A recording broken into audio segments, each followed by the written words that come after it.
Magandang araw po sa inyong lahat mga kababayan at welcome back dito po sa ating munting channel Pinas News Review, kung saan re-reviewin po natin ang mga mahalagang balita dito sa Pilipinas. Mga simpleng komento sa mga issue dito sa Pinas. At eto nga mga kababayan, kapapasok lang. Grabe to, nanlumo ang lahat. Dick Gordon na kumpirmado na. Ontiveros nataranta. Nako, yan po ang ating alamin mula dito kaya Banat News Updates. Nasa description po ang full video link ng video nito. Subscribe na po kayo. At kung bago ka pa lang at di pa po nakapag-subscribe sa ating munting channel, please don't forget to subscribe. At i-click na rin po ang bell notification para updated ka po sa lahat ng ina-uploads nating reaction video. At eto na nga mga kababayan, sama-sama at sabay-sabay po natin pakinggan, panoorin at bigyan ng komento ang video nito. Eto na po. Pag-uusapan din po natin ito pong si Ontiveros. Gusto pong pagpaliwanagin si Pangulong Duterte sa 46.7 billion transfer ng DOH funds sa DBM, no, yung COVID transfer, no. Ayon po kay Gordon, ito po ay tumataginting na 11 billion corruption. Yung nawala daw dun sa transfer na yun ay 11 billion. Imbestigahan dapat. Ontiveros wants Rodi Duterte to explain 47.6 COVID fund transfer. Then mga kababayan, parang yung nangyayari dito po kaya dito sa investigation nila, no? Parang yung 125 million na CIF din ni BP Sara, di ba? Yung transfer of funds mga kababayan. Yun po yung question ni Senator Reza Ontiveros. Ngayon mga kababayan, dapat 'di ba mali yatang pinatawag ni ni Reza Ontiveros. Sinasabi from DOH to DBM. So dapat ang ipatawag diyan yung DBM at saka DOH mga kababayan. Bakit si dating Pangulong Duterte? 'Di ba? Para mas malaman talaga ni Reza Ontiveros kung ano talaga yung pag-transfer na yan, no? Kung illegal yan, di ba? Kung hindi naman illegal, kahit gaano pa yan kalaki, kung hindi naman illegal at tama yung paggamit, gaya nga po ng ginawa ni BP Sara, di ba? Pini-question nila yung 125 million in 11 or 19 days yata yun, no? Pag-audit ng COA, wala namang anomalya. So, anong pinuputok ng ano ninyo? Diba? Kung wala namang anomalya or hindi illegal yung pagta-transfer ng funds at ginamit sa tama, ano ang kini-question ninyo?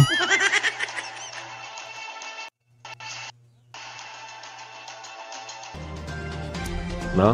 Parang bago, no? Parang ngayon lang nila natuklasan. Ito naman po ang sinabi ni hinggil po dito, no? Si Gordon naman. Ano naman ang sinabi ni Gordon?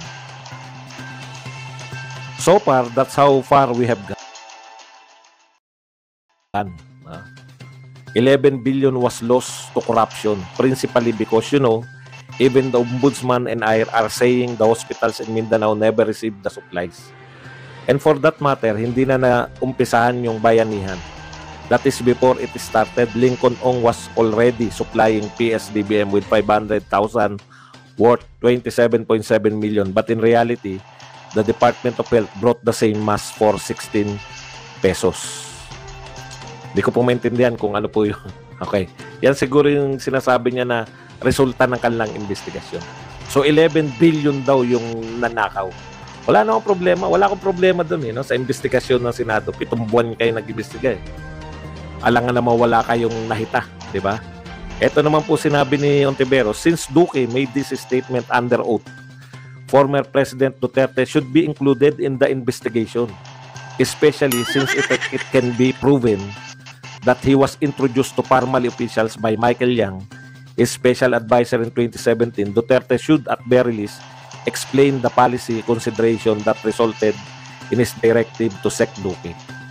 So, malinaw po sa kanila na naniniwala sila na dapat imbestigahan si Duterte ngayon.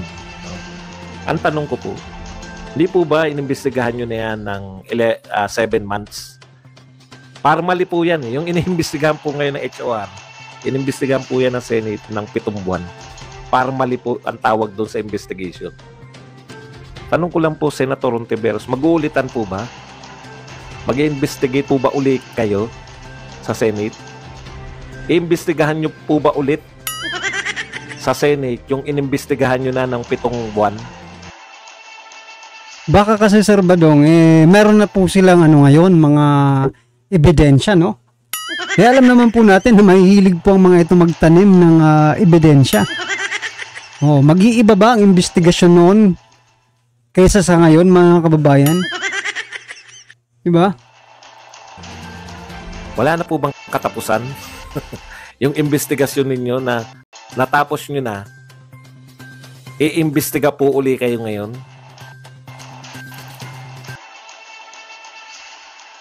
Hindi po ba pwede na kasuhan nyo na sila kasi tapos na kayong mag-imbestiga eh.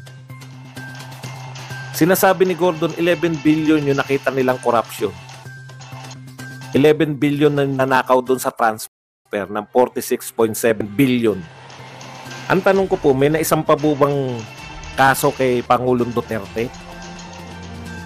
Ngayon na, 2 years na pong hindi presidente. Pwede na pong kasuhan. Meron na po ba nagkaso tungkol po dyan sa Parmali kay President Duterte? Ano po inaangal nyo kung hindi naman kayo nagkakaso? Di po ba? Saan nyo po balak singilin? Sa dakdakan lang? 11 billion, dadakdakan nyo lang kasi gagamitin nyo sa eleksyon. Paninira lang po ba gusto talaga natin? O katarungan? Kasi kung sigurado kayo na may nakawan at ang magnanakaw ay si Pangulong Duterte, hindi po ba mas maganda, mas gusto ng tao? Alam niyo mga tao, sabik na sabik yung mga kakampi nyo. Sabik na sabik na makulong si Duterte. Wala naman po kayong may kaso. Sasabihin ko po kung bakit wala kayong may kaso. Mapapahiya kayo eh. Di po ba nakakahiya yun na senador kayo ng Pilipinas? Nagkakaso kayo sa alam nyo namang walang kasalanan. Imposible naman pong hindi nyo balak kasuhan si Duterte. Kung totoong meron kayong ebidensya, kinasuhan nyo na yung mga Duterte. Hindi lang po si Pangulong Duterte, kasama po si VP Sara Duterte. Gigil na kayo eh. Alam nyo, sa totoo lang po, gigil na kayong magkaso sa mga Duterte. Wala lang talaga kayong maikaso. Wala lang talaga kayong kaya lagi pahiwatig. Aba, nag-transfer pala ng pera mula DOH papuntang DBM. Bakit po nag-transfer? Ang tanong ko, inutos po ba ni Duterte na i-transfer mo yung pera ng DOH? Kasi ang inamin ni Duque ito eh, inutusan sila ni Duterte na mag-transfer ng pera sa DBM. Para saan? Para bumili ng PPE. Bumili ng mga pangangailangan ng mga doktor, nurses at ng ospital dahil nasa pandemic tayo. Sinabi po ba ni Duque na inutusan ako ni Duterte na i-transfer at ibulsa namin yung kalahati? O 1/4? O 1/10? O 1/8? May inamin po ba si Duque na ganun?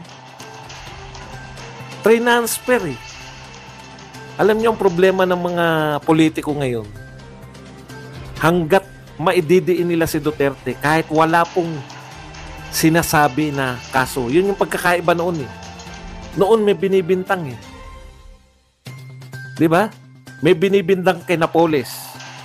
Sabi, nakipagsabwatan itong mga senador at congressman kay Napoles para kunwari si Napoles ay magbibigay ng mga sa mga NGOs o kung kanino pa man. Pero ang linaw po nung nakawan dun.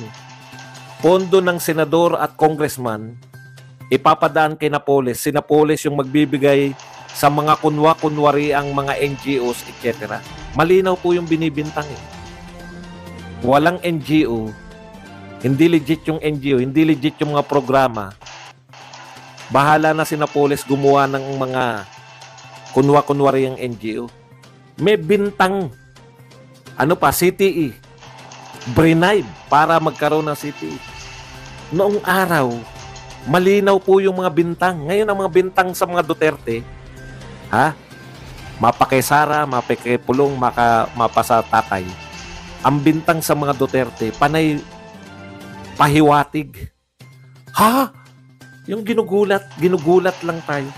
Transfer 47.6 billion, transfer? Bakit transfer? Aba, may anomalya yata dyan. Wala naman po silang sinasabi kung ano yung mali.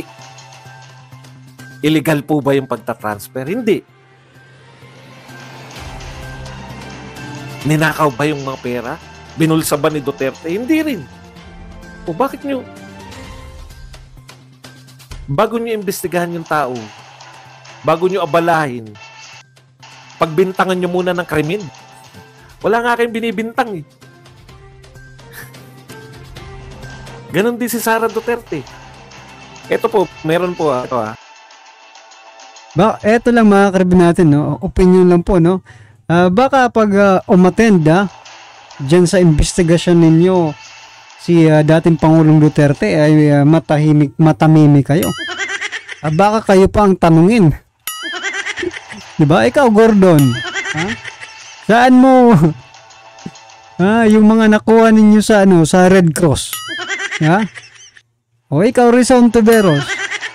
Yung PhilHealth, kumusta na? Gordon, yung Red Cross, kumusta na? Yung bayarin mo sa gobyerno. May utang kasi mga kababayan yan si Gordon sa ating bansa, sa ating gobyerno. Sa ating lahat. Diba? Yan na nga naman po mga kababayan. Diba? Mahilig kasi kayo sa mga credibility check eh. Sinimulan nyo kasi Senator Jinggoy, kaya eto ngayon. Kayong mga senador mismo, tinatanong kung yung mga credibility ninyo para magtanong-tanong. Kung malinis ba talaga kayo or ano kayo. Diba? Baka masupalpal lang kayo pag umattend dyan si dating Pangulong Duterte. Ayaw pa rin tigilan mga kababayan ng mga Duterte, no? Sabagay, malapit na kasi yung eleksyon at kapag mini-mention mo at nalilink ka sa mga Duterte sa either na good or bad, no? Basta nalink ka sa Duterte, makikilala ka ng taong bayan. Diba? O sa mga politiko pa naman, diba? Kahit yan masabang publicity, still publicity po yan. Lalo na pag libre. Diba? Hindi ka na magbabayad ng advertisement. Libreng-libre mga kababayan mag-advertise dito ngayon sa mga hiring-hiring na ito. Lalo na pag mini-mention po ang Duterte. Nagbabakasakali po sila na sila ay kakagatin pa ng taong bayan, no? I mean, tatangkilikin pa ng taong bayan. So yan mga kababayan, kumustahin lang po natin yung Red Cross. Kaya niyan, kay Gordon, mga karibin natin, yung utang niya sa ating gobyerno, nabayaran na ba? Ito namang si Rizon Tiveros, kumusta na po yung PhilHealth? Naibalik na ba? Yung mga pinamudmod na mga regalo, diba? Regalo yun, pinanregalo diba? Well, mga karibin natin, ano naman po ang inyong reaksyon, komento at kritisismo kung mayroon man po sa video ito. I-comment na po sa baba para at isa lang po ng ating mga kababayan ng inyong pong reaksyon patungkol po rito, right? Kung bago ka pa lang at di pa po nakapag-subscribe sa ating munting channel, please don't forget to subscribe at i-click na rin po ang bell notification para updated ka po sa lahat ng ina-uploads natin reaction video. Yan, maraming salamat po.